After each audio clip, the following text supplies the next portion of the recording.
Rutter, Senior at UK in a Changing Europe, also Senior Fellow at the Institute for Government, which is a non-partisan think tank. Thank you very much for joining us, Jill. There's been a day of huge reaction to what is a big political moment here. What have you made of this report into Boris Johnson's conduct?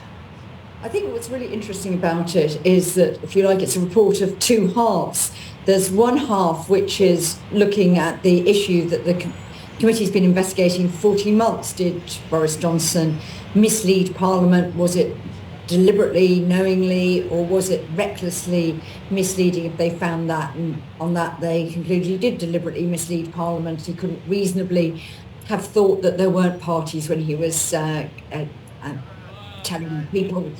Parliament that there weren't. But I think the more interesting thing in some ways is the second half of the charge sheet against Boris Johnson, which really revolves around the reaction, first I think to his evidence session when Jacob Rees-Mogg announced it immediately afterwards as an unfair process to kangaroo court, but then Boris Johnson's vehement reaction when he saw the draft report on Friday evening. And that, if you like, has led to what the committee describes as further contempts of trying to sort of undermine the committee, denigrate it. And that really seems to have persuaded them to up the sanctions from something that they say would have triggered a recall anyway, so over 10 days, we don't know how much over 10 days, but up to this 90-day sanction they recommended that I think is well in excess of any of the numbers that have been talked about before. So yes, you've mentioned those are pretty severe sanctions, much more severe than anyone expected.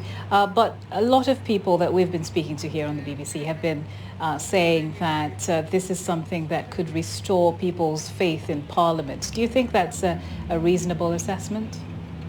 I think we'll have to see what happens now. Clearly the Privileges Committee, but it's just a committee, the Privileges Committee has decided to take a stand and say, actually, it's really important that we uphold, one of the key pillars of our parliamentary democracy, that's Parliament's ability to scrutinise the executive, and that means ministers mustn't mislead the House. So we're going to take a stand. But I think what people will then be looking to is, well, how do MPs react to this?